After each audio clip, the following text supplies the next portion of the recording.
Buenos días, buenas tardes o buenas noches según estén viendo este video. Mi nombre es Raimundo Lucero y soy aspirante a la licenciatura en Derecho que imparte la Universidad Abierta y a Distancia de México. El motivo de este video es la presentación de mi informe de investigación que está ligada a los derechos humanos y al derecho constitucional y que lleva como título Derechos Humanos y Pluralismo Jurídico. Retrospectiva, avances y retos futuros en el reconocimiento de los derechos de los pueblos indígenas en México. Bueno, a manera de introducción hay que comentar qué es esto de los derechos de los pueblos indígenas o qué abarca esto de los derechos de los pueblos indígenas en México.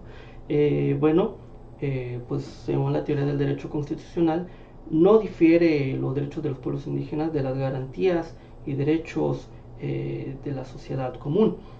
Sin embargo, los derechos de los pueblos indígenas o los indígenas, por ser un grupo vulnerable, tienen adjunto el derecho a la libre determinación, es decir, ellos determinan qué sistema de subsistencia les parece mejor, así como de usos y costumbres, ¿sí? También tienen derecho a la igualdad social y cultural, el derecho al desarrollo, el derecho a la tierra y a la explotación de los recursos de la misma, así como el derecho a la educación. Esto, a grosso modo, según lo que comenta la Declaración de las Naciones Unidas sobre los derechos de los pueblos indígenas. Quisiera apuntar por qué la elección de este tema. Bueno, la elección de este tema recae desde que se hizo público en 2017 a los candidatos que aspiraban al poder ejecutivo de nuestro país. Entonces se vio algo que pues quizá no se había presenciado desde 1994, que fue pues la demanda de los derechos de los indígenas a través de pues postular a un miembro de una comunidad indígena como aspirante a la presidencia de la República, ¿sí? Esto, claro, a través del Congreso Nacional Indígena, ¿sí? Esto significó, pues claro, algo significativo en mí, fuese dos cosas que, pues la primera representó la apertura y la iniciativa del gobierno por crear o desarrollar una democracia incluyente al pues permitir la participación activa de los indígenas en este proceso. La segunda pues representa la creación de vínculos de diálogo y de desarrollo del gobierno con los pueblos indígenas. El problema de investigación, mi problema de investigación recae pues en que INEGI en el Censo Nacional de Población en el 2010 reporta 11 millones de indígenas en el país, mientras que en 2018 el Sistema de Información Cultural a través de la Secretaría de Cultura reporta 13 millones de indígenas en México, que esto podemos traducirlo como el 10% de la población. Si el sujeto de estudio fuese en 50 o 100 personas no habría problema, pero estamos hablando de 13 millones a los que han tenido presencia de violación de sus derechos humanos, de discriminación, y a los que no se les está permitiendo el derecho a la libre determinación, y sobre todo 13 millones que presencian desigualdad social. Los objetivos de investigación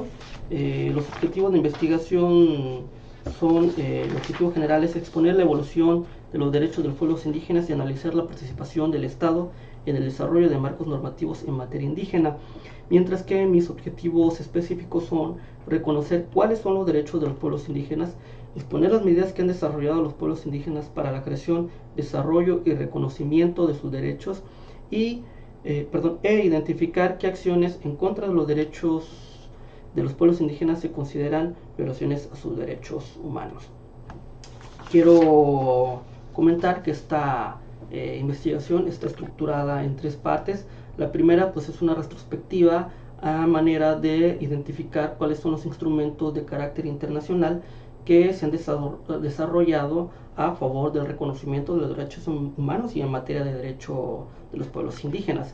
Mientras que un segundo apartado se enfoca en el estado de los derechos de los pueblos indígenas en México como forma de saber cuáles son los problemas que presentan los indígenas para acceder a la justicia.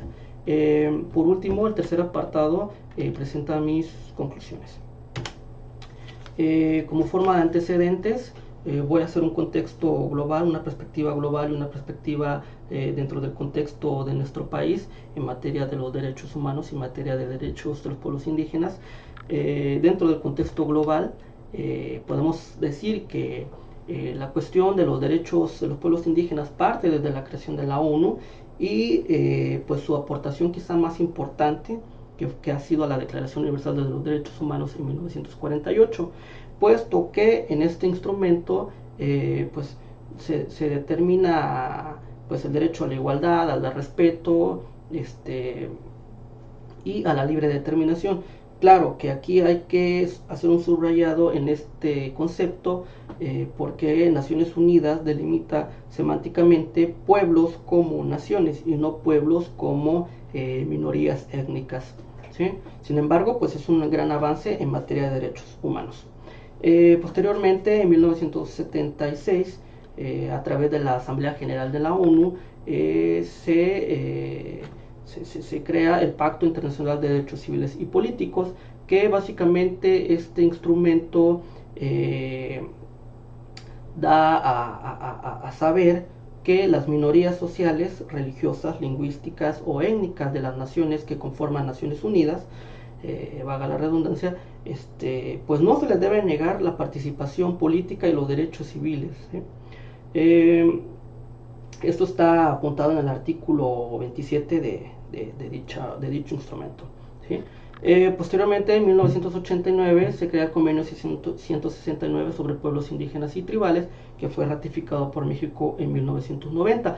Esto quizá es el instrumento más significativo en la segunda mitad del siglo XX en materia de derechos de los pueblos indígenas, porque aquí ya se determina el término, valga la redundancia, libre determinación de los pueblos indígenas y tribales, ¿sí?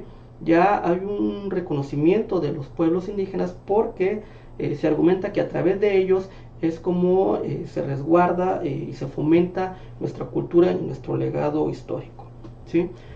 Sin embargo, tuvieron que pasar 18 años para que se creara otro instrumento en materia de derechos de los pueblos indígenas, que fue la Declaración de las Naciones Unidas sobre Derechos de los Pueblos Indígenas en 2007. ¿Sí? Este quizás es el instrumento más importante en la materia porque ya es un instrumento específico sobre pueblos indígenas. Quisiera citar el artículo número 3 de dicho instrumento. Apunta: los pueblos indígenas tienen derecho a la libre determinación. En virtud de ese derecho,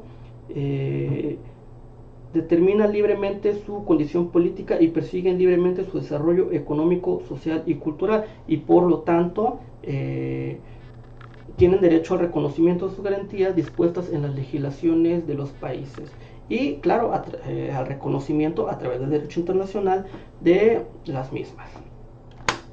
Dentro del contexto nacional, ¿sí? Está, o podemos analizar el convenio 107 de la Organización Internacional del Trabajo, ratificado por México en 1959, que es un antecedente del convenio 169, también de la OIT, ratificado por México en 1990 y del cual pues ya comenté hace un momento. También podemos ver que este convenio o estos instrumentos de carácter internacional tienen gran peso en las naciones porque digamos que no las obligan, pero sí las comprometen a crear instrumentos de protección a los indígenas. En el caso de México, pues se crearon instituciones, incluso hubo una reforma constitucional en 1992. Hablando de las instituciones, pues se creó la Comisión Nacional para el Desarrollo de los Pueblos Indígenas y a través de ella el Instituto Nacional Indigenista. Bueno, ya hablamos de que se desarrolló una reforma constitucional en 1992 como forma de crear una inclusión de los pueblos indígenas en el artículo número 2 constitucional, pero sobre todo me gustaría que se analizara cuál fueron los factores de la preocupación del gobierno federal por tratar el tema de la inclusión de los pueblos indígenas. Bueno, yo destaco o identifico tres aspectos. El primero es la presión de los organismos internacionales hacia los gobiernos, ¿sí? Esto tiene que ver con la internacionalización del tema y la presencia de agentes u organismos internacionales. ¿Sí? ¿Por qué? Porque ejercen una presión a las naciones. La segunda, pues, es la repercusión de los diferentes instrumentos que, pues, como ya comenté, comprometen a las naciones a crear garantías de la protección de los indígenas. ¿Sí? Y pues el tercer aspecto que yo identifico, pues, es la reclamación de los propios indígenas en el reconocimiento de sus derechos. Quizá el caso más común de citar en este momento es el movimiento del Ejército Zapatista de Liberación Nacional en Chiapas en 1994. Para llevar a cabo esta investigación se desarrolló un protocolo que abarcó diferentes ejercicios de investigación desde las fechas 9 de mayo al 9 de junio del presente año. Estos ejercicios de investigación fueron investigación documental, investigación de campo y la aplicación de instrumentos de medición. Dentro de la investigación documental, pues yo traté de enfocar esta investigación o el respaldo de esta investigación en tres tipos de fuentes. Los primeros fueron bibliografías específicas del tema, ¿sí?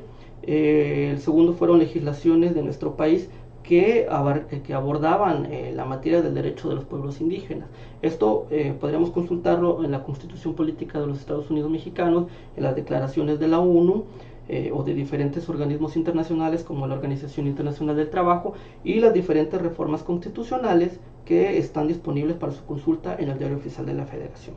La tercera fuente de consulta fueron estudios de caso, más que nada como para analizar si se repiten variantes en cuanto a la violación de derechos humanos o de discriminación en diferentes comunidades indígenas.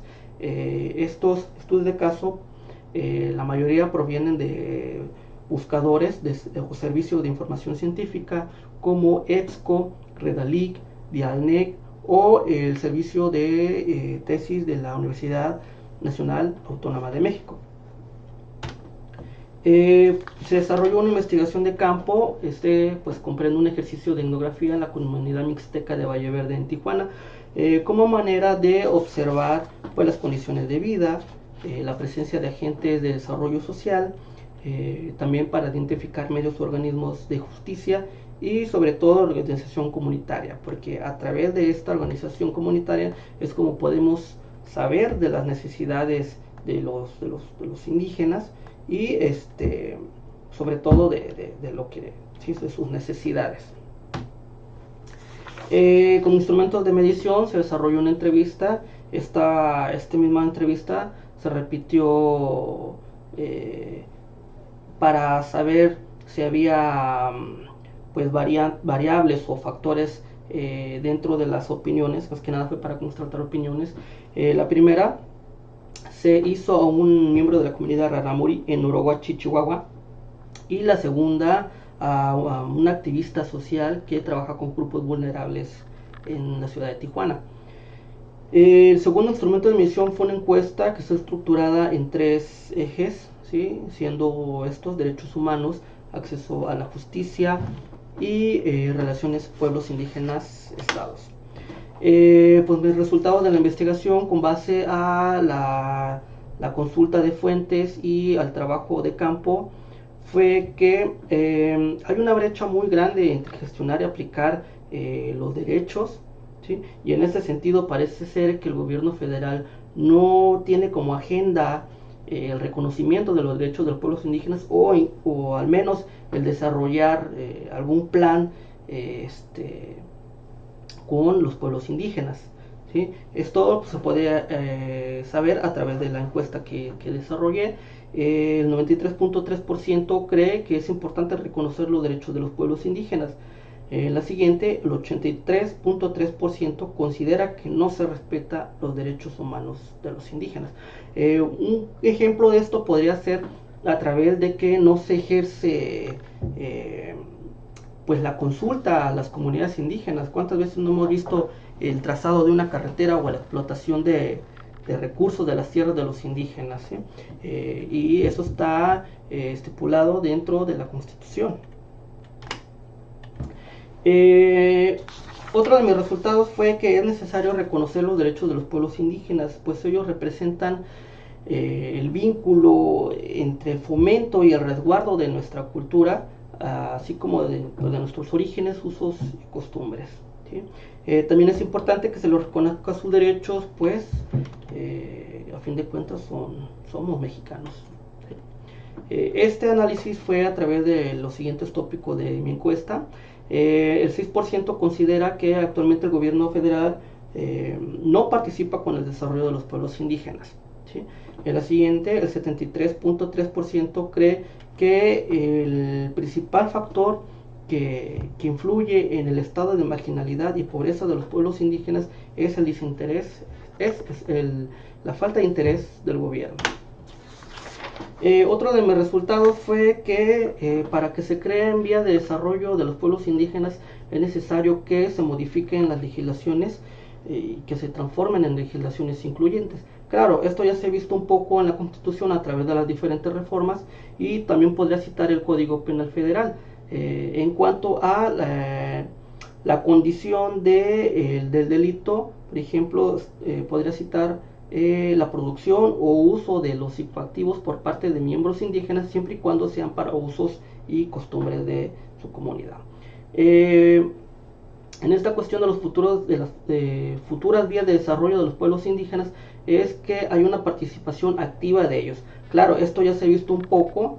Podría citar el caso de la exdiputada de la 61ª legislatura del Congreso de la Unión, Eufrosina Cruz, que desarrolló la reforma constitucional en 2015 y que fue publicada en el Diario de la Federación, Diario Oficial de la Federación, el 22 de mayo de 2015. Podría citar pues el caso más fresco, el de María de Jesús Patricio Martínez, que ya comenté fue candidata a la presidencia de la República en estas futuras elecciones. ¿Sí? Pero pues hay muchos casos que podríamos citar, ¿no? En conclusiones, es necesario un proyecto sólido de igualdad social, y pues hasta esto el gobierno no ha podido desarrollarlo. Entonces es necesario integrar a los indígenas en la sociedad, claro, respaldándolo a través de legislaciones para la protección de los mismos. La vía de avance solamente es posible a través de la presión de los mismos indígenas y de los actores en los diferentes escenarios políticos de nuestro país. ¿Sí? ¿Por qué? Porque esto podría dar una apertura a la inclusión de los indígenas en la política de nuestro país, y así poder transformar pues, los diferentes marcos normativos de nuestro país. Una conclusión desde el lado humano, ¿sí? Podríamos apoyar el reconocimiento de los derechos indígenas a través de la concientización. ¿Por qué? Porque ellos representan, pues, ser a fin de cuentas nuestro legado histórico, y son quienes protegen nuestras culturas, tradiciones, usos y costumbres. Por otro lado, podemos apoyar el reconocimiento de los derechos de los pueblos indígenas a través de la alteridad, porque solamente a través de este ejercicio es como nosotros podemos enterarnos de sus necesidades, de lo que sufren, de lo que reclaman, pero también de lo que ellos proponen y de lo que ellos podrían aportar a la nación. En estas siguientes filminas presento mis referencias bibliográficas, mis referencias documentales, y esto por ahora. Muchas gracias por su tiempo y muchas gracias por su atención.